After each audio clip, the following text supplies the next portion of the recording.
할렐루야. 아멘. 하나님은 어제나 오늘이나 영원토록 살아계시고 이 시간 우리와 함께 하실 줄로 믿습니다. 오늘 저는 본문 말씀을 통해서 의심하면 내 믿음이 물에 빠진다라는 그런 제목으로 말씀을 전하겠습니다. 우리 먼저 전후 자매 계신 분과 인사합니다. 오늘도 만나서 반갑습니다. 한번 더 합니다. 의심을 버리고 믿음을 회복합시다. 믿음을 회복합시다. 아멘. 오늘 본문 말씀은 마가복음 4장, 요한복음 6장에 있는 동행 구절로서 강풍을 만났던 제자들 중에 특별히 베드로의 믿음에 대한 이야기입니다. 베세다 들녘에서 오병이의 기적을 베푸신 후에 많은 사람들이 예수님을 왕으로 삼으려 하자 예수님께서는 제자들을 재촉해서 바다 건너편 마을로 가라고 하신 후에 군중들을 다 집으로 돌려보내시고 산에 올라가서 기도를 하십니다. 근데 그 기도할 시간에 배를 타고 바다를 건너가던 이 제자들이 갑작스러운 풍랑으로 인해서 엄청난 그런 위험을 당하게 되죠. 이때 예수님께서 그 모습을 보시고 바로 가시지 않고 한참을 기다렸다가 예수님도 다 기도하실 것이기 때문에 기도를 다 마치신 후에 이제 물 위로 걸어가셔서 그 제자들을 풍랑으로부터 구하게 됩니다. 근데 그 물 위로 걸어오시는 그 모습을 본 제자들이 예수님을 보시고 그냥 보고는 유령인 줄 알고 막 귀신 나타났다고 소리를 막 지르게 됩니다. 그때 예수님께서는 야 걱정하지 마라 내니 안심해 걱정하지 마 그렇게 말씀하십니다. 근데 이 베드로가 좀 특별하잖아요. 그래서 아니 예수님이 이렇게 물 위로 걸어올 수 있단 말인가 싶어서 진짜 당신이 예수면은 나에게도 말씀하셔서 내가 물 위를 걸어가게 해주세요. 뜬금없지만 아주 특별한 세상의 최고의 질문을 하게 되었고 이 질문에 대해서 예수님은 즉각 응답하여 그래 내니 두려워 말고 물 위로 걸어오라 이렇게 말씀합니다. 여러분 우리가 하나님께 무엇을 기도하시든 하나님은 능치 못할 일이 없어요. 물 위도 걸어갈 수 있어요. 그럼 물을 변화해 포도주 되게 할 수 있어요. 그럼 주님께서는 능치 못할 일이 없는 줄로 믿습니다. 자 그래서 이 베드로는 물 위를 걸어오라는 그 주의 음성을 듣고는 사상 최초로 사람이 물을 걸어가는 초자연적인 엄청난 그 현상을 경험하게 되죠. 자, 근데 문제는 물 위를 한참 걸어갔던 베드로가 잠깐 바람을 보고 파도를 보니까 이건 예사의 일이 아닌 거예요. 내가 물 위를 걸어간다는 게 말이 되냐. 그래 갑자기 그냥 믿음이 막 흔들리고 의심이 생기면서 그냥 물속으로 빠져들어가요. 이때 예수님께서 다시 그의 손을 잡으시고 야 믿음이 적은 자야 뭐 때문에 의심했냐? 내가 있는데 왜 의심하냐? 여러분 예수 믿으면 의심할 필요가 없어요. 아멘. 물을 위를 걸어가든 뭐라든 예수님 함께 하시면 의심할 필요가 없다니까요. 그래서 책망하신 후에 베드로를 책망하신 후에 다시 배에 오르셔서 바다에 부는 풍랑과 이 파도를 잠잠하게 하시는 것이 오늘 내용입니다. 그래서 오늘은 믿음으로 물 위를 걸어갔던 이 베드로가 어쩌다가 물에 빠졌는지 한번 자세히 살펴보면서 우리 인생에 있어서 믿음이 흔들리는 이 원인과 또 믿음을 견고하게 세울 수 있는 방법이 무엇인지 우리가 한번 알아보도록 하겠습니다. 먼저 예수님과 함께 주의 사명을 감당하고 또 배를 타고 바다를 건너가는 그 제자들에게도 험한 파도가 몰려왔듯이 예수 믿는 우리에게도 언제든지 파도가 올 수 있음을 알아야 됩니다. 예수 믿는다고 다 잘 되는 건 아니죠. 파도는 온다는 거예요. 예수 믿어도 눈물 흘릴 일이 있고 예수 믿어도 사기당할 일도 있고 예수 믿어도 막 속상해서 어찌 이런 일이 하고 탄식할 때도 있는 것이 인생이라는 거예요. 자 그래서 오늘 말씀을 보시면 이제 예수님께서 제자들을 재촉해가지고 즉시 배를 타서 딱 보내는데 이제 풍랑이 왔어요. 근데 여기 22절에 보면은 예수께서 즉시 제자들을 재촉하사 자기가 무리를 보내는 동안에 배를 타고 앞서 건너편으로 가게 하시고 무리를 보내준 후에 기도하러 따로 산에 올라가시다 점을 매 혼자 계시더니 배가 이미 육지에서 술이나 떠나서 바람이 거슬림으로, 이 거슬린다, 이건 이 부딪힌다, 어게인스트, 그러니까 때린다, 뭐 이런 그런 반대, 완전히 이게 뭐 그런 걸 의미합니다. 자, 물결로 인하여 고난을 당하거나 이렇게 말씀합니다. 여기서 육지에서 술이나 떠났다는 이 24절의 이 말씀은 그 당시 이쪽 바다에서 저쪽 바다까지 한 10km 됩니다. 근데 이 요한복음 6장 19절에 동행구절되는 이 그 말씀에서 그 요한은 10여리쯤이라고 표현했어요. 그러니까 육지에서 이 바다 지금 막 물결로 인하여 고통당하는 그 거리가 약 한 4km에서 5km 정도 됩니다. 이쪽으로도 저쪽으로 가지 못한 중간에 딱 막혀 있는 거예요. 오도 가도 못하는 상황이 다가왔다는 것을 표현합니다. 그러니까 바다 한가운데 있는 거예요. 여러분, 우리가 인생을 살다 보면은 이러지도 못하고 저러지도 못하고 앞으로도 가지도 못하고 뒤로도 가지 못하고 좌로도 우로도 못 가는 중간에 꽉 박혀가지고 이건 어떻게 할 수가 없는 그런 환란이 올 때가 있다는 거죠. 자, 근데 그 당시 갈릴리 호수에는 이 폭풍을 동반한 이 돌풍이, 태풍이 뭐 시도 때도 없이 많이 이제 이렇게 몰아쳤기 때문에 그로 인하여 배가 침몰하는 사건이 있었어요. 그래서 웬만하면은 그 상황을 보고 배 사람들은 그리로 가지를 않아요. 근데 지금 이 제자들은 예수님의 명령에 의해서 갔고 예수님도 그걸 모를 리가 없는데 제자들을 보내게 되는 사건이 나옵니다. 아무튼 여기에서 이 바람은 일반적인 우리의 삶에 적용할 때는 덧없는 인생을 바람이라 합니다. 바람 같은 인생, 쉽게 왔다 사라지는 인생이라고 표현해요. 근데 이것이 영적인 의미로 딱 되면은 하나님의 심판이 바람으로 임하고 또 여러 가지 삶을 흩어지게 하는 재난이 바람으로 임하고 그래서 요백에 막 그냥 바람이 불어버리니까 박살나버리잖아요. 그리고 이 사단의 미혹을 에베소 4장에 보면은 사단의 미혹을 바람으로 상징합니다. 따라서 지금 배를 타고 건너가던 이 제자들에게 이렇게 바람이 불어오고 왔다는 것은 이 세상은 사단이 지배하기 때문에 언제든지 시련과 환난과 질병과 고통의 바람이 불어올 수 있다는 것을 우리에게 보여줘요.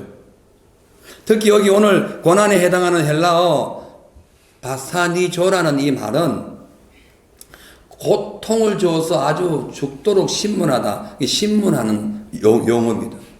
그리고 요동하게 하다, 죽도록 고통스럽게 하다, 이것을 고난에 해당하는 바사니조라는 말로 표현하고 있어요. 그러니까 지금 이 갑자기 불어오는 태풍이 일어나가지고 제자들의 육체와 정신이 매우 지금 위급한 그런 상황임을 알려줍니다. 왜 이럴까? 이 죄지은 이 사람들이 살아가는 이 세상의 통치자가 마귀고 우리는 마귀의 영역 안에 살기 때문에 마귀는 죽이고 도둑질하고 멸망하는 그 삶 속에 살아갈 수밖에 없는 우리는 아무리 주의 말씀에 순종하고 주의 뜻을 따라 살고 주님과 함께 동행하더라도 시시때때로 바람이 불어온다. 언제까지? 천국 가는 날까지. 그것이야말로 이 땅과 완전히 분리된 하나님의 완전한 통치권, 영원한 통치권, 인류의 영생을 주는 장소이기 때문에 이 세상은 그렇다는 거예요. 그래서 우리는 이 세상에 살아가는 동안에 환난과 시련이 바람이 불어올 때에 왜 내 인생이 이렇고 하지 말고 내가 천국 가는 날까지는 그럴 수밖에 없다. 그래서 천국에 대한 더 큰 소망을 가져라고 말씀하고 있습니다. 왜냐하면 지금 태풍이 불어서 고난을 당하는 이 제자들을 예수님께서 즉시 도와주러 오실 수 있죠. 바로 오실 수 있죠. 그냥 말씀으로 풍랑을 잠잠해라 할 수도 있어요. 안 오셔도 돼요. 근데 이렇게 즉시 오지 않으신 이유는 그 풍랑 속에서 제자들의 삶이 믿음으로도 성화되고 연단 속에서 하나님의 나라를 소망하게 하기 위해서 그렇다는 거예요. 그래서 우리에게 연단이 오고 풍랑이 오고 환난이 오는 것은 하나님이 없어서 그런 게 아니라 우리의 신앙을 더욱 연단하고 더 담금질해가지고 정금같이 나오게 해서 하늘나라에 갈 때에 하늘나라 뭐가 있습니까? 보석만 있죠. 정금, 보석만 있어요. 그래서 그는 보석이 되라고 우리에게 훈련시키고 있음을 우리는 깨달아야 되는 겁니다. 그래서 로마서 3장 4절에 보면은 5장 3, 4절에 보면은 다만 이뿐 아니라 우리가 환난 중에서 즐거워하느니 이는 환난은 인내. 그러니까 환난 중에서 즐거워해야 되는 거예요. 이는 환난은 인내는 연단은 소망을 이루는 줄 알미라. 이렇게. 우리의 시련이 한란이. 이 로마서 누가 기록했습니까? 바울이죠. 바울이 복음 전하는데 왜 귀신에게 귀신 쫓다가 감옥에 들어가고 왜 얻어맞고 이 40대에 한 대 감한 매를 4번이나 얻어맞고 거의 죽을 뻔한 죽을 뻔. 왜 이런 고통이 오느냐? 이것은 바로 한란 중에서도 우리가 즐거워 천국을 바라보고 즐거워할 수 있는 것을 하나님이 지금 시험하시는 것이고, 또 이 한란 통해서 우리의 삶의 인내를 가지고 그 인내가 불같은 연단을 통과함으로 천국에 대한 소망을 가지라고 주셨다는 거예요. 아무런 문제가 없으면 우리 인생에 사실 나중에 다 그 우울증만 생깁니다. 아무 일이 없습니다. 그 대부분 우울증이 있는 분들 보면은 아주 심각한 스트레스도 있지만 너무 문제가 없어도 맹맹해서 우울증이 올 때 있어요. 그런 경우 있습니다. 그런 거 많아요. 자, 그래서 예수님께서 태풍의 위협을 알면서도 평생 배를 타고 밤이 맞도록 파도와 싸워온 제자들, 배의 그 바다의 전문가, 갈릴리 바다에는 그냥 뼈가 굵었던 사람들, 이 사람들에게 그냥 가라고 한 거예요. 그러면 제자들이 아니 지금 이 시간에 가면 돌풍이 불 텐데요. 아무 말 안 했어요. 가라니까 간 거예요. 돌풍이 와도 간 거예요. 믿음은 이겁니다. 내가 알고도 주의 말씀이 임하면 손해가 와도 가는 거예요. 얄팍한 인간의 계산으로 막 머리 지식으로 막 자기 경험으로 알고 있는 모든 것들 다 투자해가지고 주님 이거는 아닌데요. 이런 순간에 네가 아니다 이러는 주님이. 네가 아니야. 네가 아니야. 나는 맞아. 너가 아니요. 왜? 하나님은 언제나 오르시기 때문에 그래요. 아멘. 자, 그래서 이렇게 이제 갈릴리 바다, 태풍 부는 바다로 보냈을 때에 이들은 주의 말씀에 아무런 대꾸 없이 순종했어요. 그래서 그 순종함으로 인하여 한란이 태풍이 불어올 때는 주님께서 반드시 오셔서 구한다는 거예요. 좀 늦더라도 오신다는 거예요. 그래서 예수님께서는 풍랑 만난 제자들에게 훈련시키기 위하여 바로 가시진 않았지만은 밤이 맞도록 풍랑과 싸워서 고생하여 기진맥진하고 있던 제자들에게 직접 걸어가서 태풍을 잠잠하게 하는 사건이 나오고 있는 겁니다. 새로 오시는 분들 2층에 안내해 주세요.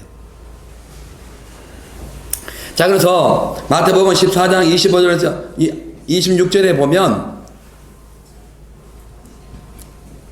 자 보세요. 마태복음 14장 25절 26절. 밤 사경에 예수께서 바다 위로 걸어서 제자들에게 오시니, 밤 4시가 아닙니다. 예. 사경 밤의 마지막 때를 얘기하는 거예요.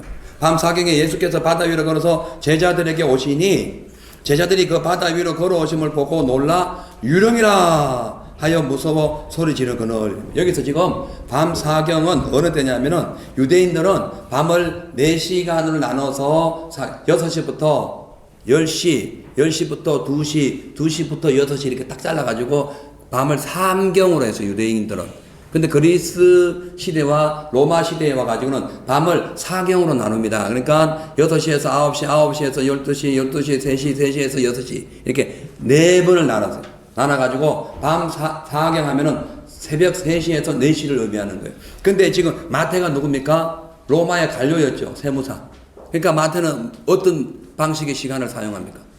당연히 로마식을 사용하죠. 그래서 밤 4경은 지금 새벽 3시에서 6시를 상정하고 있는 거예요. 자, 그렇다면 제자들이 풍랑을 만나서 고생한 그 시간이 밤 4경쯤 예수님이 오시잖아요. 그 시간이었다면은 제자들이 예수님께서 오병이어 기적을 일으킨 이후에 제자들을 보냈을 때가 몇 시쯤 생각해요? 보통 6시나 혹은 7시 되겠죠? 그쵸? 그러면 쭉 한 10m, 한 10리를 가면은 한 2시간, 여러 노를 저어 가면 한 2시간, 3시간 가나요? 한 3시간 가겠다. 그죠? 한 3시간. 예. 그 한 3시간 가가지고 거기서 풍랑에 막 그냥 태풍이 대작을 해버렸어요. 자, 그러면 최소한 6시라고 가정했을 때에 10시부터, 풍랑 만난 시간이 10시부터 11, 12, 1시, 2시, 3시, 4시, 5, 6시까지면은 8시간, 3시 정도면은 최소한 6시간, 5시간. 죽을 고생을 다 하고 있는 거예요. 그러니까 이 제자들이 풍랑을 만나서 막 그냥 죽겠다고 아웃을 친 것이 어느 정도냐? 풍랑을 해치기 위하여 막 노력하고 막 난리 치는데 그 시간이 어느 정도냐? 최소한 어느 정도 가름 잡아서 5시간을 죽도록 고생하고 있는 거예요. 가만히 두고 보는 겁니다. 어떤 사람은 1년 고생, 어떤 사람은 2년 고생, 어떤 사람은 10년, 어떤 사람은 50년을 고생해요. 그래서 주님은 가만히 계십니다. 주님이 오실 때까지 그 일을 하라는 거죠. 계속 자기에게 맡기진 일을 하라는 거죠. 왜? 그래야 풍랑이 잠잠해지고 그 배에 주님 올라타시면서 아, 이분이 하나님의 아들이구나. 이분이 곧 하나님이시네. 이분이 곧 천국의 주인이시네. 곧 내가 천국을 경험하네. 라는 걸 깨닫게 하기 위하여 10년, 20년, 30년, 40년, 50년을 기다리게 하신다니까요. 아, 죽을 고생을 다 하는 거죠. 자, 근데 예수님께서는 오랫동안 뭐 4-5시간 고생하고 있는 그 제자들, 바람과 바다와 싸워 죽을 고생을 하고 있는 이 제자들에게 가만히 있는 것이 아니라 그냥 그들을 결국은 구하러 오십니다.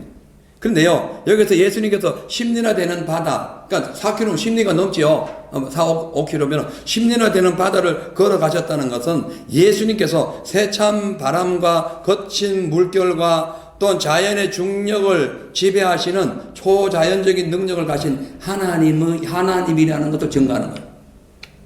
어떻게 걸어가면? 아니, 잔잔한 물도 못 걸어가요. 근데 바람이 이리 불고 저리 불고 파도가 막 그냥 산더미처럼 밀려오는데 그 바다를 걸어갈 수 있냐고요. 예? 인간의 중력이 뭐예요? 이 세상의 중력이 뭐예요? 조금만 묵으면 물에 가라앉아요. 조그마한 모래알도 물에 가라앉아요. 근데 그 세찬 바람, 풍랑, 그런 태풍, 파도가 치는 산더미 같은 파도가 내리치는 그것을 어떻게 예수님 걸어가시냐는 거예요. 예수님은 이 천지 만물의 주관자라는 거예요. 아멘. 세상을 지배하신다는 거예요. 여러분도 예수님 지배 안에 있는 걸 믿으셔야 됩니다. 아멘. 그래야 주님께 내 짐을 맡길 수가 있어요. 아, 주님, 요거는 내가 할 수 있지만 저거는 주님도 안 될 텐데요. 이러면 너는 믿음 없다. 이런 거예요. 믿음이라는 건 뭐냐면은 주님이 초자연적인 분이라는 것. 하나님 뭐든지 무소부지하시고 능력을 갖고 계시다는 것을 믿는 거죠. 그래서 지금 이 사건은 누가복음에만 이 사건 안 나와요. 마태복음, 마가복음, 요한복음에 다 나옵니다. 그래서 이렇게 나오는데 이 말씀은 뭐죠?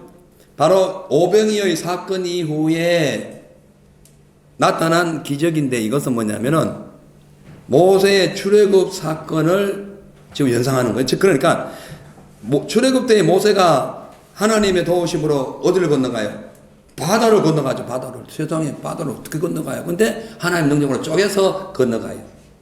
그런데 그 바다를 건너갔던 그 모세인데 예수님은 그러니까 모세는 하나님이 만들어준 그 마른 땅으로 바다를 건너갔지만은 예수님은 땅이 마르지도 않았지만은 스스로의 능력, 초자연적인 능력을 가지고 그냥 바다 위를 걸어갔다는 거예요.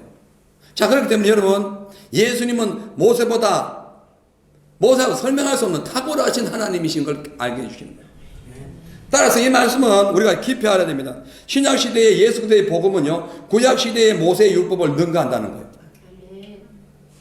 그래서 율법으로 너무 들어가면 안 돼요. 말씀으로 들어가야 돼요, 말씀. 율법을 완료하신 말씀 안에 들어가야 돼요. 히브리서 3장 5절 6절을 보면은 또한 모세는 장래에 말할 것을 증거하기 위하여 장래에 말할 것은 예수 그리스도예요. 증거하기 위해 하나님의 온집으로 사안으로 충성하였고 그리스도는 그 말씀이 육신내가 이 땅에 와가지고 직접 진짜 하나님의 아들로 짓맡은 주인으로 이 땅에 오셨다라고 말씀합니다. 그래서 우리가 소망의 담대함과 자랑을 끝까지 견고히 잡으면 우리가 그의 집이 된다. 그러니까 여러분, 모세는 하나님의 집에 사는 주님의 이스라엘 백성들, 그 하나님의 가족들이죠. 그들을 돌보는 그냥 뭐랄까요, 서번트에 불과했지만은 이 예수님은 하나님의 집 자체의 주인이라는 거예요. 하나님은 집에 오는 거예요. 우리가 하나님의 집입니다. 우리가 성전이에요. 할렐루야. 우리의 오너가 누구다? 예수. 그래서 예수를 능가할 자는 없어요. 그래서 구약을 무시해도 안 되지만은 그냥 유대인처럼 구약만 믿고 신약을 빼버리면은 그건 껍질만 갖고 있는 껍질만. 알맹이 하나도 없는 거예요. 자, 그래서 예수님께서 인간의 온갖 죄와 저주와 사망으로 인하여 죽어가는 그 인류를 구원하시기 위하여 어떤 분이다? 십자가에서 사망 건설을 이루시고 영생하신 분이다. 그래서 그분을 믿는 분은 파도치는 사망 건세가 우리를 이길 수가 없어요.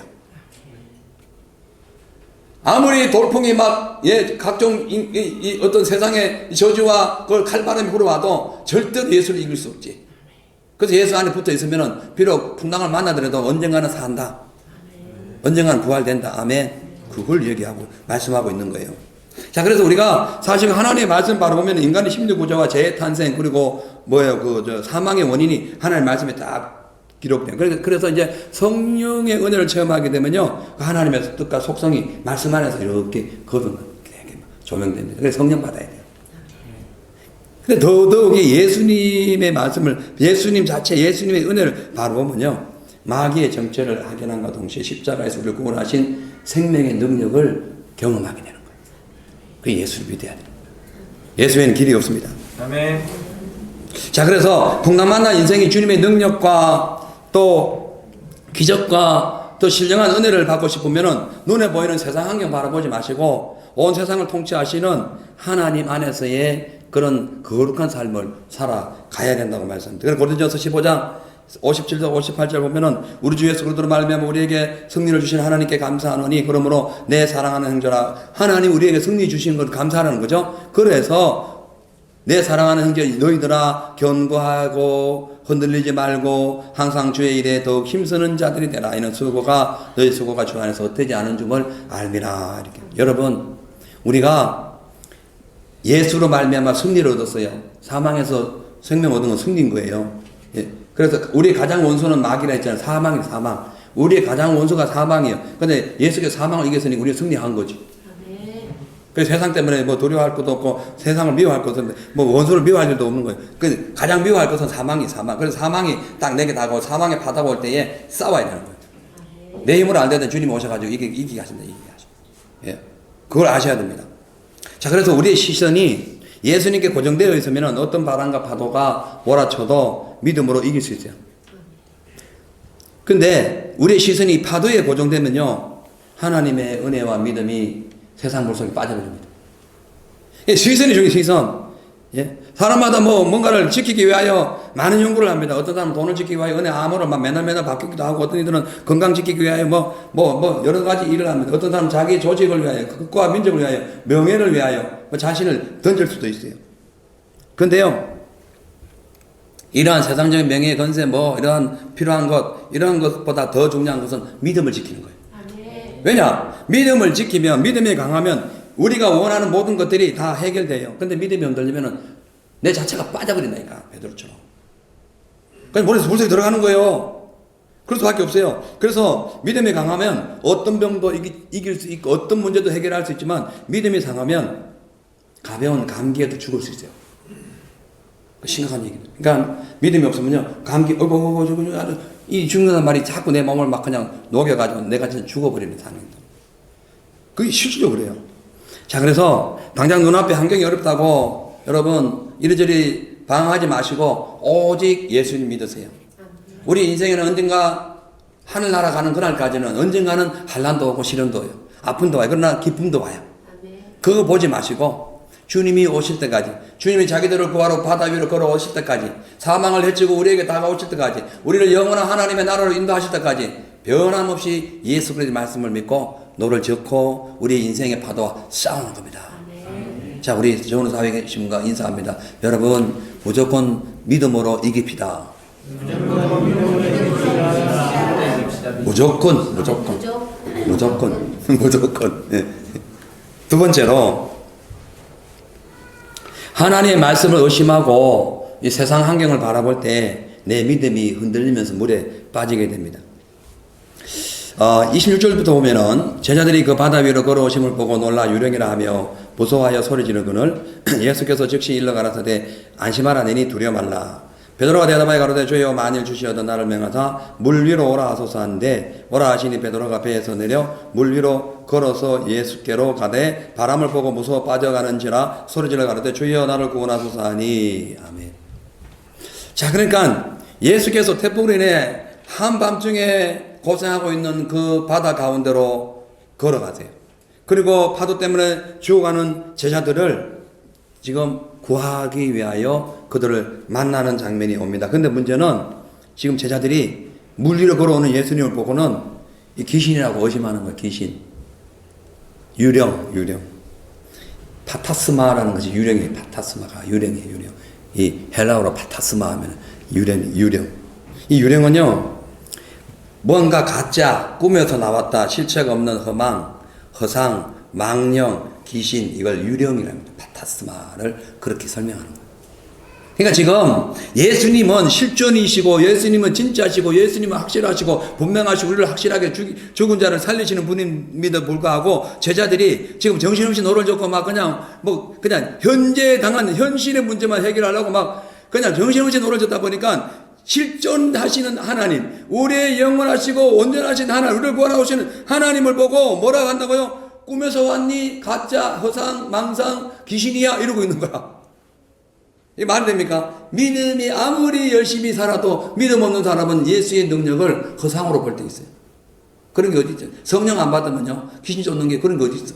병 고치는데 그런 게 어디 있어? 그런 게 있다. 주님은 그런 게 있다. 주님은 언제나 오르십니다. 아멘. 네. 우리는 언제나 어긋나요. 그러니까 주님이 있다 하면 있는 거예요. 언제나 오르니까. 예. 자, 그래서 이걸 보면 제자들이 지금 눈앞에 직면한 죽음의 위기, 지금 막 죽을 지경에 놓였으니까. 그러다 보니까 이성적으로는 도저히 용납할 수 없는, 내 생각으로는 도저히 이루어질 수 없는 이런 기이한 현상, 이걸 보고는 그냥 내가 지금, 이거 지금 뭐가 잘못 봤나, 헛것을 봤나, 내가 한각 속에 빠졌나, 예?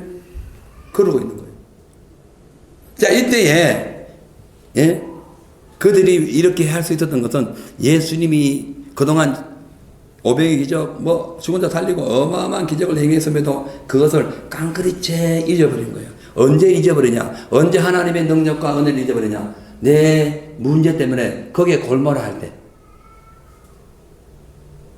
아무것도 아닌데 그 문제에 막 훅 빠져가지고 정신없이 그 문제만 해결할 때에 하나님 안 보입니다. 하나님이 오시는, 하나님이 주시는 능력도 헛것으로 봅니다. 왜? 그건 내가 하려고 하는 거야, 내가 하려고. 그래, 그걸 내가 복음이라 해요. 우리는 전체 복음을, 예수 그리스도의 믿음의 복음을 믿어야지 내가 복음이라 하면 안 되는 거예요. 자, 그래서 인간의 마음이 심히 약하거나 극도의 두려운 상태가 되면요, 이처럼 기적을 보고도 그냥, 예, 쉽게 의심하게 됩니다. 그런데 예수님은 의심하든 말든 걸어오신 거예요. 걸어오셔가지고 지금 27절에 보면 이렇게 말씀합니다. 예수께서 즉시 예, 즉시 일러 가라사대 안심하라 내니 두려워 말라. 오늘 이 본문에 보면 마태복음 14장에 보면은 즉시라는 말씀이 3번 나와요. 22절에 그 사람들이 예수님 오병이의 기적을 이렇게 예수님을 왕삼으로 했을 때에 즉시 제자들을 명령해가지고 보냅니다. 왜 즉시? 그때 왜 즉시냐? 왜 즉시냐? 예? 자, 그런데 그 다음에 오늘 이 본문의 말씀하고 또 31절에 물에 빠져 죽고 할 때 또 즉시 손을 내밀어 줍니다. 여기 있잖아요. 이 즉시라는 표현은요, 하나님이 지극히 사랑하는 사람들에게 엄청난 관심을 갖고 뭔가를 지시하실 때에, 또 어떠한 위급한 일이 있을 때에 즉시 그 문제로부터 해결해 주실 때의 표현을 즉시라고 합니다. 즉시. 사랑하는 사람과 관련된 언어예요. 예수님이 엄청 제자들을 사랑하신 거예요. 노좋고 고생하는 걸 보시면서도 엄청 사랑하신 거예요. 예수님이 더 안달하신 거예요. 빨리 가야 되는데 하면서도 조금 더 훈련을 받아야 되니까 기다리신 거예요. 근데 지금 곧 죽을 때가 되니까 어떻게 해요? 즉시 안심하라. 손을 내밀면서 즉시 안심하라. 내니 두려워 말라. 근데 이 상황이 언제예요? 귀신이다! 안 그래도 파도 때문에 죽을 지경인데 귀신까지 나타났네. 큰일 났다! 이렇게 있을 때 즉시 손을 내밀면서 야, 걱정하지 마. 내야, 나야, 나. 그래서요, 22절에 아까 말씀했던 즉시는요, 제자들이 사람들이 막 예수님을 막 왕삼을 하니까 제자들도 막 괜히 덩신을 지고 그래, 예수님 빨리 왕이 돼야 되지. 우리도 같이 막 합세해가지고 예수님 왕 삼자 할까 싶어서 즉시 보내버린 거예요. 나는 그런 왕이 아니야. 우주를 통치하시고 만물을 지배하시고 죽어가는 영혼을 구원하는 왕이지 세상 로마 왕이 아니야. 너희들 밥이나 주는 왕이 아니고. 그러니까 제자들은 막 등등 뭐가 뭔지 몰라가지고 그래 맞습니다. 그래 맞죠. 우리 예수님이 왕 되는 거 맞죠. 이러면서 막 부추길까 싶어서 즉시 보내버린 거예요. 즉시. 그리고 여기서는 오늘 본문에서는 죽어갈 때 즉시 구한 거예요. 왜 즉시 보냈을까? 그렇게 하면 제자들도 죄를 지키는 거예요. 자, 그래서 지금 풍랑 만난 것이 우연한 게 아닙니다, 여러분. 오병이의 기적을 일으킨 후에, 예수님께서 일으킨 후에, 사람들이 왕 삼으려고 하니까, 예수님 왕 삼으려니까 제자들도 덩달아가지고 당신도 왕이 돼야 되지, 막 그냥 바람잡이 역할을 할까 싶어서 그 마음에 그런 그런 어떤 생각을 품고 있었기 때문에 바람잡이 하지 말라고 보낸 거예요. 그러니까 풍랑을 만난 이유는 그들이 예수님의 존재를 제대로 알지 못할 뿐만 아니라 세상 사람들과 섞여가지고 바람잡이 했기 때문에 풍랑 만난 거예요. 왜 우리 인생에 풍랑이 옵니까? 왜 와요? 하나님의 은혜, 하나님의 본질적인 그 생명의 능력에서 떠나가지고 세상 바람잡이 하고 이거 명예 찾고 저거 찾고 그 바람잡이 하다가 풍랑 만나는 거예요. 예? 그래 하지 말라는 거죠. 자, 아무튼 간에 지금 여기 안심하라 이 말은 담대해라, 내가 있다 이 뜻이에요. 내가 있다. 그리고 두려워하지 말라는 것은 즉시 두려움에서 벗어나라. 즉시, 이걸 즉시가 들어가요. 빨리. 예. 즉시 벗어나라. 이걸 의미하고 있는 겁니다. 그렇기 때문에 안심하고 두려워하지 말라는 말, 이 두 가지를 같이 합치면요, 어떤 고난이 와도 내가 함께 있으니 염려하지 말라 이 말씀이에요. 그래서 예수님께서 즉시 일러 가라사대 27절 보세요. 다시 띄워보세요. 즉시 일러 가라사대 안심하라. 누구니? 내니 내다 내. 주님께서 오늘 본문에서 내니 두려워하지 말라 이 말씀은요, 하나님께서 애굽의 노예 생활하던 이스라엘 백성들을 구원하실 때에 모세를 부릅니다. 모세, 당신이 이름이 뭡니까? 라고 물었을 때에 예수님께서 나는 나야 이 말이에요. I am who I am 이란 뜻이에요. 여기서 내니 이 말하고 I am who I am 하고 똑같은 동의어라니까, 동의어. 지금 홍해를 가르는 것이 하나님의 뜻이었어요. 홍해를 갈라가지고 이스라엘 백성들을 구원시켜야 완전히 애굽에서 차단되는 것이 하나님의 뜻이었어요. 그때에 I am who I am, 나는 내다, 나와 누구는 다른 신이 없어, 내가 그냥 나는 나야, 이렇게 말씀하신 그 말씀 그대로가 오늘 지금 내니라는, 내니 내다 내, 나는 나야, 나는 능치 못할 일이 없어, 이 말씀과 똑같은 거예요. 그러니까 애굽의 노예에서 해방시켜 주신 그 홍해를 가르고 해방시켜 주신 하나님께서 지금 이 풍랑도 잠재우시듯이 십자가에서 우리를 구원하신 예수님께서 우리의 삶에 어떤 질병과 환난과 고난과 심지어 지옥 불덩이가 우리에게 다가오더라도 걱정하지 마라. 내다. 너 날 믿으면 걱정하지 마. 나는 나야. 은혜야 돼, 은혜야 돼. 감사해 눈물이 나. 세상에 어떻게 이런 일이 있어요. 풍랑만 다 죽어가는데 내가 내니까 걱정하지 말라고 이 손을 잡아준다니, 이거 어디서 오셨냐는 거지. 지금 심리가 너무 어떻게 오셨냐는 거지. 예? 아니 인간적인 물리적인 계산으로 하면은 아니 심리를 어떻게 물리로 걸어오시는 거예요. 말이 안 돼. 근데 현실은 보니까 유령이 아니고 내니까 두려워하지 말라는 거야. 그래서 손을 잡아야지, 손을 잡아. 하나님이 이러신 분이에요.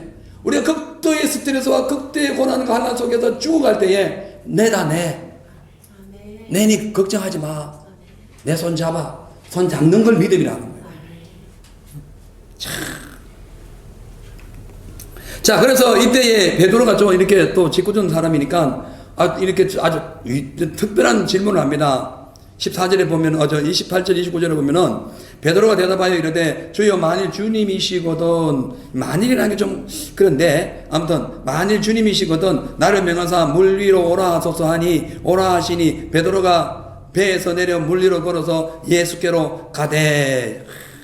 이 최초의 인간인 베드로가 물 위를 걷는 기록은요, 사복음서 중에서 유일하게 오늘 이 본문 마태복음에서만 있습니다. 근데 여기서 이 베드로가 그 당시 만일 주시어도 이것은 뭐 의심하는 것도 들어가 있겠지만은 중요한 것은 일부러 시험하려는 그런 의도로 드린 질문이 아니라 진짜 당신이 물 위를 걸어오고 있다면은 우리도 물 위를 걸어갈 수 있어야 안 됩니까? 라는 믿음의 고백일 수도 있어요. 여러분, 예수님이 행하신 걸 다 이루세요. 나를 믿는 자는 내가 하는 것을 너희가 할 것이고 이보다 더 큰 일을 하리라 하시고 예수님께서 하늘나라 가시는 걸 말씀하셨어요. 이보다 더 큰 일은 하늘나라 가는 거예요. 아멘. 이 세상에 어떤 기적, 귀신 쫓아나고 뭐 병 고치고 그보다 더 큰 기적은 하늘나라 가는 거예요. 난리를 치고 여기서 대단한 능력을 행하고 거대한 부자가 돼도 하늘나라 안 가면은 이건 뭐 더 큰 일이 아니지. 더 큰 능력이 아니지. 그래서 우리가 뭐 잘 살든 못 살든 믿음이 크든 적든 어쨌든 하늘나라 갈 수 있는 믿음을 꼭 간직하는 사람은 하나님 그 예수만큼 하신 일을 하는 거예요. 예? 예수님께서 그거 말씀하시고 위로 올라가실 걸 말씀하시잖아요. 자, 그래서 그 당시에 비록 순간적이기는 하지만 물리를 나도 좀 걸어오게 해주세요 라고 했을 때에 그 베드로의 이 행동은 확고한 신앙과 믿음에 찬 의지였다 라고 볼 수가 있어요. 그래서 예수님께서 딱 보시고 믿음 없는데 오라 하시겠어요? 그래, 와라. 네 말대로 내가 물리를 걸었으니 너도 와라. 너도 할 수 있다. 할렐루야. 네. 대저 믿는 자에게는 능치 못할 일이 없느니라. 아멘. 믿는 자, 누구를 믿어? 하나님을 믿는 자. 뭐 믿는다니까 아무나 믿고 되는 게 아니고 하나님의 말씀을 믿는 자는 능치 못할 일이 없다는 거예요. 그래서 29절을 보면은 예수님께서 이제 베드로에게 오라고 했고 베드로는 이제 걸어갑니다. 걸어가는데 그러니까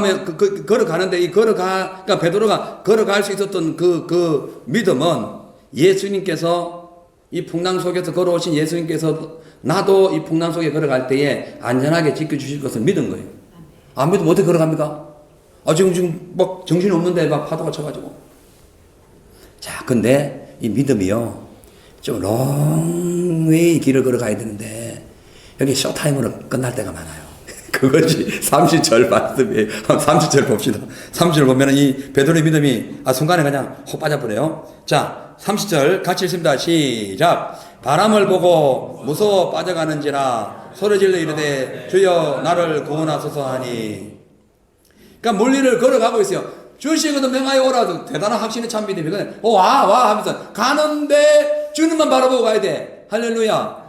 우리가 믿음 생활은 오직 주님만 보고 가는 거예요.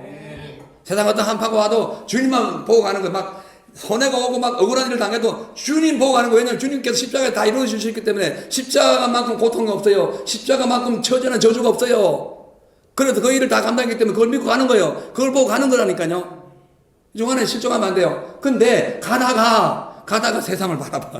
가다가 파도를 딱 눈을 위를 뜨고 주님을 바라보면 문제 없는데 가다가 옆을 보니까 그래서 좌로 우로 치우지 말아야 돼. 아멘. 예? 자,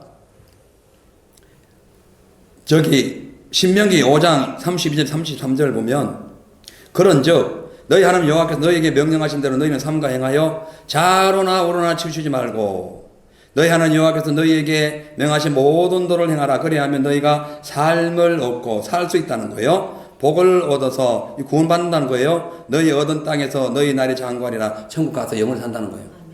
아멘. 물론 이 땅에도 필요한 가나안 땅에서 그렇게 산다는 것이고 영적으로 표현하면 천국 간다는 거예요.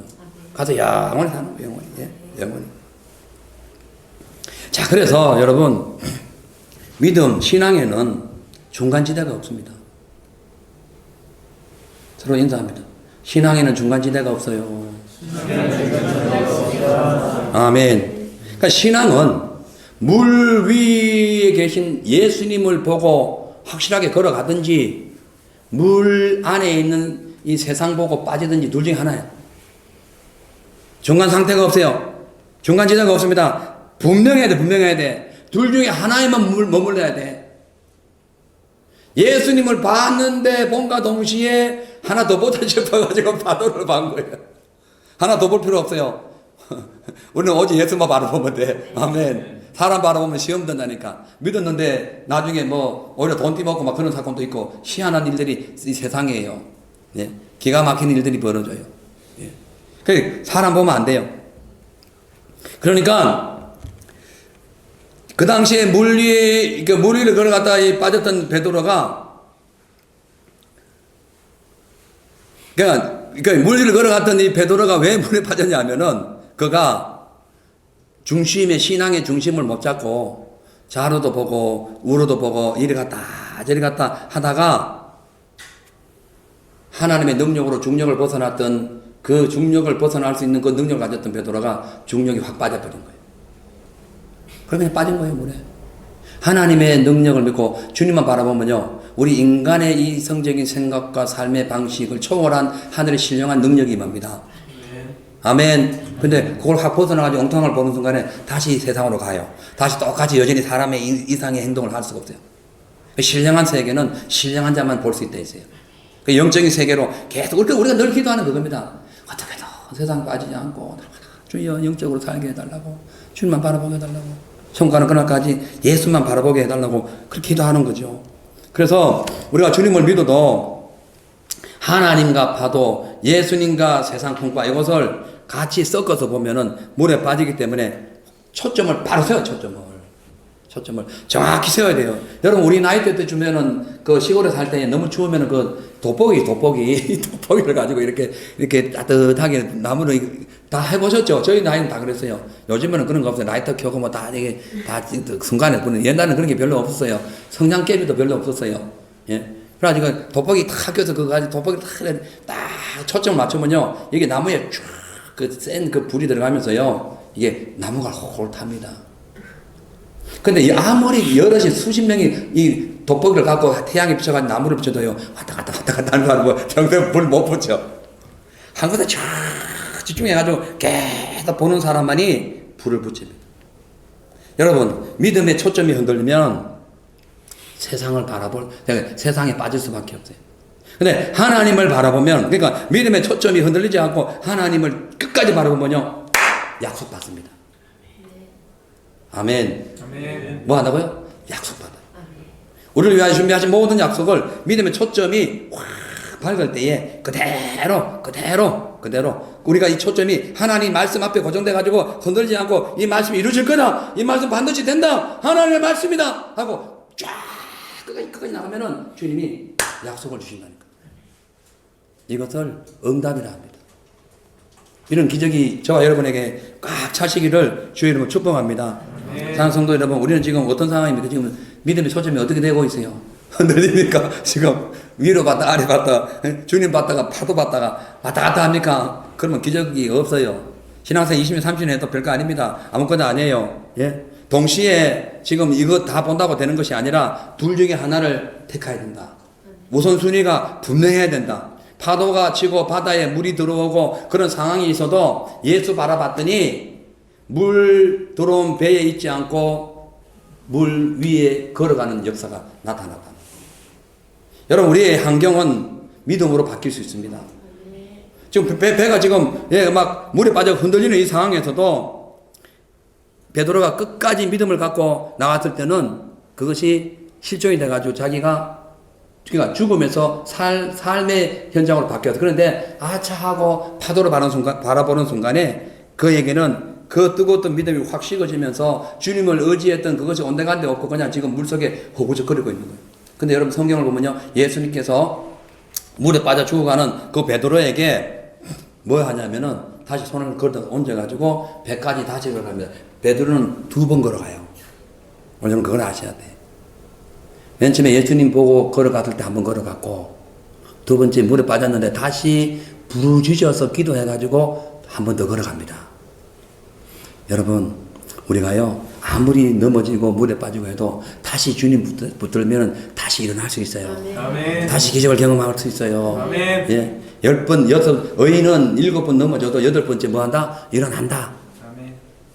일어나게 돼 있어요. 그래서 우리가 무엇보다 진짜 중요한 것은 잠언 4장 23절에 무릇 지킬 만한 것보다 더욱 내 마음을 지켜라. 생명의 근원이 이 마음에서 난다. 여러분, 사람들은요, 세상 이치만 바라보기 때문에 하나님의 능력을 경험하지 못합니다. 근데 믿음의 사람들도요, 하나님의 경험을 했지만 세상 이치를 다시 바라보면은 이게 물에 빠져요.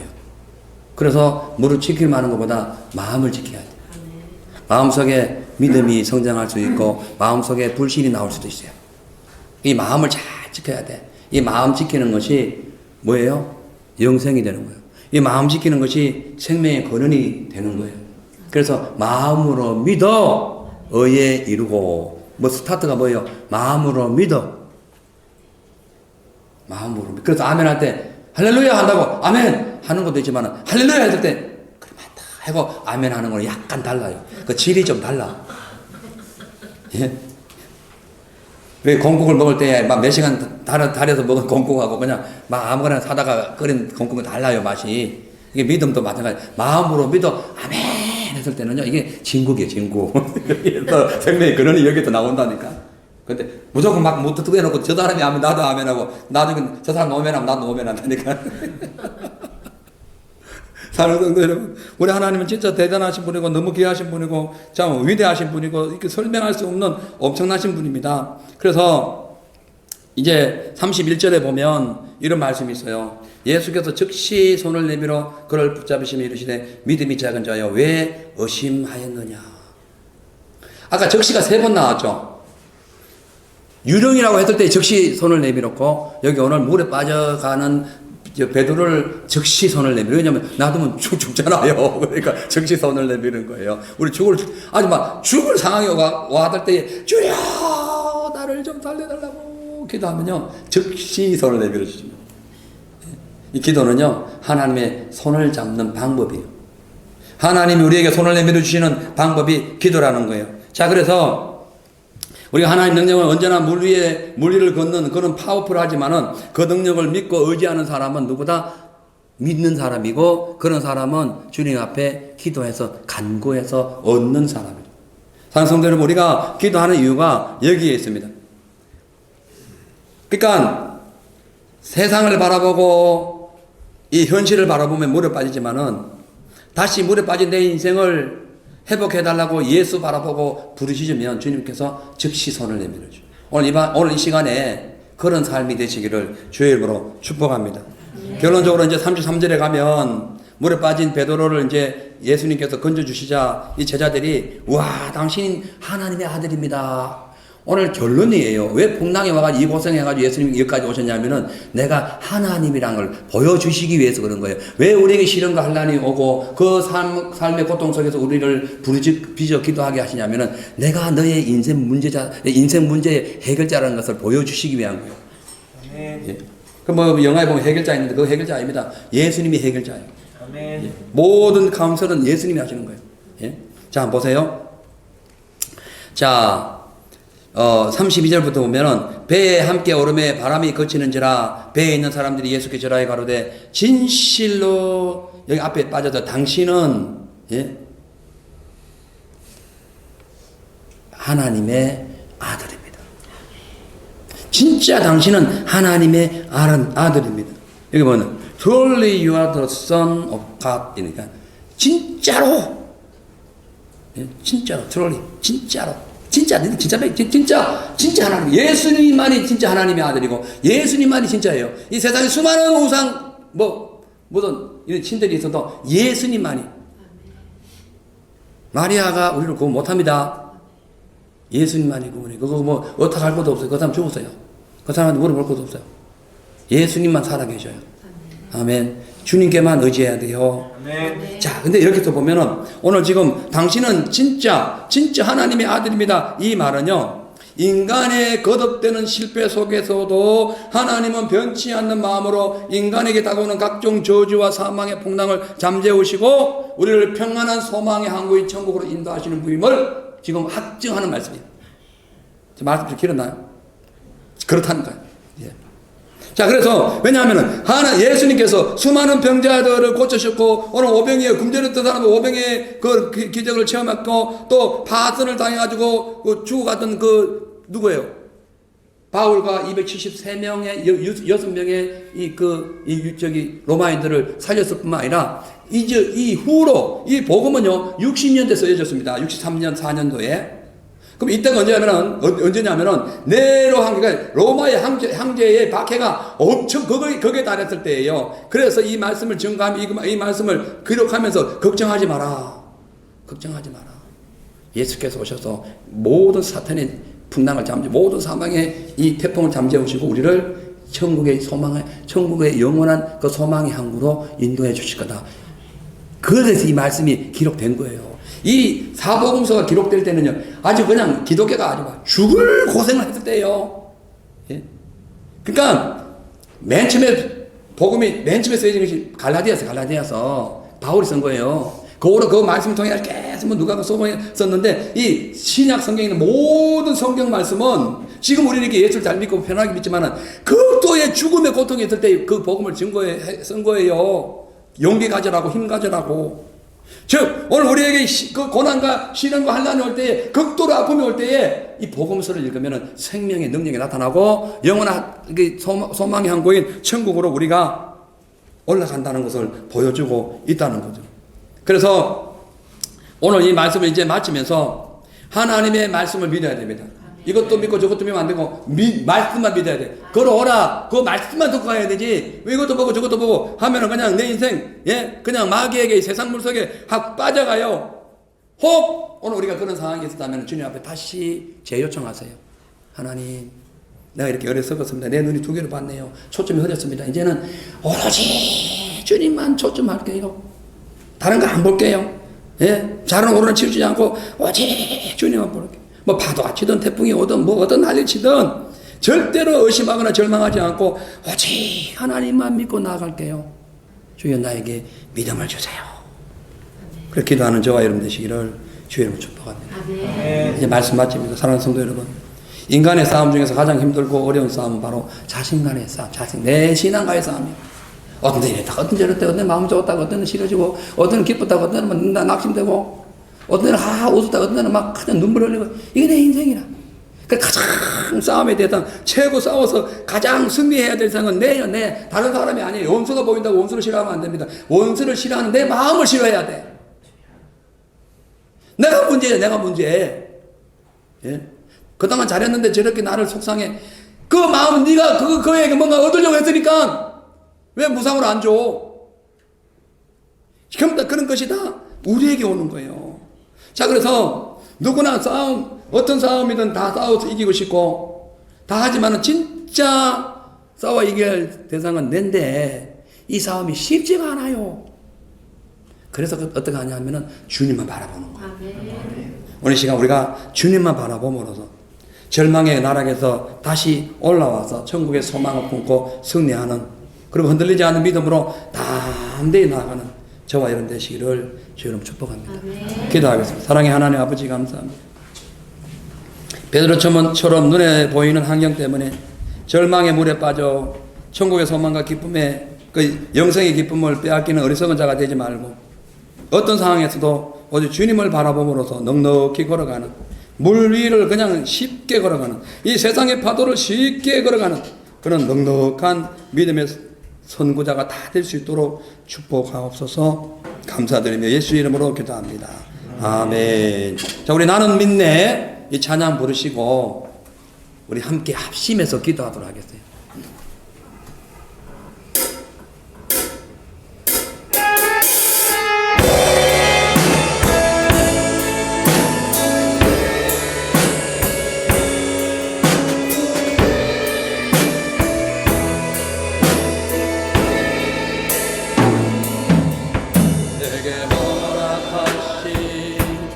시련을 통해 나의 믿음도 강하게 자라나고 험한 산과 골짜기 지나는 동안 주께 더 가까이 나를 이끄시네. 내가 겪는 시험이 어렵고 힘겨워도 내 주님보다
우리에게 큰 믿음을 주셔서 의심하여 물에 빠지지 않고 주님과 동행하는데 부정함이 없게 하여 주시고, 오늘도 목원각지에서 귀한 발걸음 옮겨 우리 사랑하는 성도들 주여, 또 그리고 피치 못할 상황으로 동영상으로 예배드리는 우리 사랑하는 성도님들 모두를 주여 하나님 말씀 속에 붙잡아 주시고, 의심을 버리고 물속에 빠지는 나약한 믿음을 버리고 주님을 향하여 다시 거듭나서 일어나 예수만 초점 두고 바라보고 달려가는 믿음의 승리자가 다 되게 하여 주시옵소서. 감사드리며 예수 이름으로 기도합니다.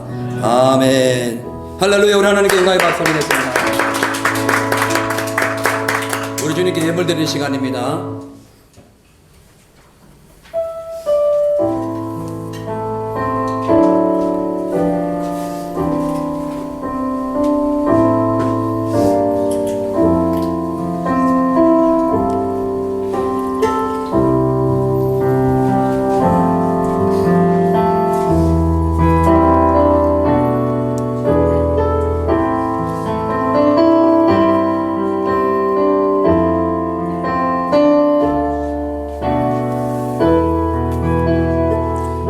기도하겠습니다. 사랑의 하나님 감사합니다. 오늘 저희들이 오늘 말씀을 통해서 의심을 버리고 주님만 의지한다는 그런 확고한 믿음으로 살아가게 하심을 감사합니다.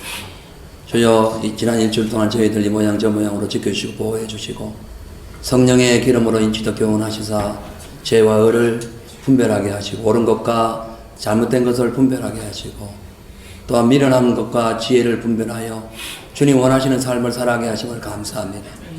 오늘 주님 주신 은혜에 감사하여 귀한 예물 정성껏 준비하여 드리오니 이 예물 쓰여지는 곳에 하나님의 나라가 세워지게 하시고 나아가서 우리의 사명이 우리의 소망이 주님께만 고정되고 집중될 수 있는 믿음의 삶이 될 수 있도록 도와주시옵소서.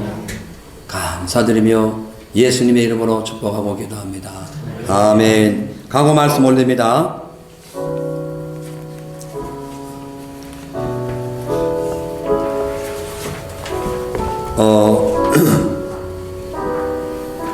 4번부터 1번부터 봅니다. 1번부터 모든 공신예배와 주일 오후 각 부서별 모임에 많은 기도와 참여를 부탁드립니다. 하요전도가 내년 5월까지 작년 60명 등록을 위해서 기도해 주시고 복음을 전파해 주시기를 바라고요. 유아들과 함께 예배 오신 분들은 2층 유아실에 올라가셔서 함께 예배 드려 주시기를 바랍니다. 우리 교회 오시는 그 사거리 도로 그 간판 유통 간판 설치를 위해서 기도해 주세요. 볼 때마다 기도하십니까? 하고 물어봐야겠네. 아 그래 솔직해서 좋아요. 기도하겠다 하잖아요. 앞으로 하겠다 하잖아요. 합시다. 생각나면 하세요. 예.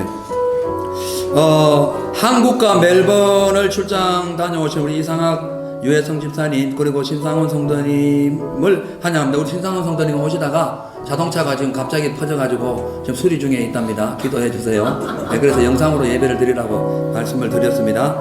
우리 환영의 박수. 그리고 2층에 지금 여러분 볼 수는 없지만 2층에 새로 오신 분이 계세요. 예, 남상일 우리 성도님 가족분들인데 이분들을 위해서도 우리 함께 축하 인사 박수 드리시고 이따 식사할 때 대화 나누시면 됩니다. 우리 홍영민 지사님께서 약 2달간의 호주 방문을 마치고 일시입니다. 한국으로 귀국하십니다. 위해서 기도해 주시고요. 우리 한영희 성도님께서 생일 축하가 엊그저께였어요. 그래서 본인이 축하해가지고 오늘 고기를 준비하는 건 난 또 생전 처음 봤습니다. 그래서 오늘 갈비찜 오늘 갈비찜을 우리 준비해 주시는데 음식 또한 제공해 주신 우리 한 성도님 그리고 음식을 또 맛있게 요리해 주신 우리 집사님 네 분 감사의 인사를 우리 한번 생일 축하하게 한번 감사의 인사. 네. 우리 교회는 박수가 많습니다. 왜냐면은 제가 성이 박씨예요. 근데 그거는 조크고 그 농담이고 하나님이 박수를 많이 싫어했어요. 근데 하나님을 위해서 쳐야 돼. 자, 이번 주 목요일 오전 10시에 우리 본교회에서 목회자 부부 전도 세미나를 개최합니다. 목사님을 모셔서 우리 전도 세미나를 해요. 기도해 주시고 우리 임홍영 선교사님, 송숙기 선교사님 네 분께서 이 찬양 반주기를 헌신하시는데 얼마나 좋은지 완전히 그 아날로그에서 디지털로 완전히 내용이 달라요. 나 이렇게 좋은 것도 처음 봤. 찬양도 얼마나 이 노래 곡이 많은지 어마어마해요. 그래서 사용해 주시면 감사드리고요. 자, 우리 모두 자리에 일어나셔서 제가 기도드린 후에 축복 기도로 마칩니다. 하나님 아버지 감사합니다. 우리 교회 사랑하는 성도님들 물신양면으로 마음으로 정성으로 헌신하며 주를 위하여 늘 믿음으로 살아가고 있습니다. 오늘 처음 오신 분들 그리고 또 한국에 출장 중이다가 또 이렇게 한 달 만에 오신 사랑하는 성도님들 모두를 하나님 축복하여 주시고 우리가 주님께 가는 그날까지 늘 예수님만 바라보며 초점을 주님께 고정하는 그런 진짜 믿는 자가 되게 하여 주시옵소서. 또 일주일 동안 말씀으로 살아가게 하시고 또 이 영상으로 예배드리는 분들조차도 늘 주님과 동행하면서 승리하는 삶이 되게 하여 주시며 오늘 찬양으로 또 음식 준비로 여러 가지 봉사 또한 헌신하신 귀한 손길을 주님 축복하시고 하늘의 신령한 은사와 이 땅의 기름진 복으로 채워주시되 생명을 얻되 풍성이 없는 복된 삶이 다 되게 하시고 우리 모두에게도 동일한 은총이 임하게 하여 주시옵소서. 지금은 십자가에서 폭풍치는 사망의 그 파도를 잠재우신 예수 그리스도의 놀라우시고 위대하신 은혜와 아버지 하나님의 크시고 복되신 그 사랑과 성령님의 영원복음 통치 영원하신 그 은혜와 삶 속에 살아가는 우리 모두에게 지금부터 영원까지 주 예수 그리스도의 평강과 능력이 함께 계시기를 간절히 축원하옵나이다. 아멘.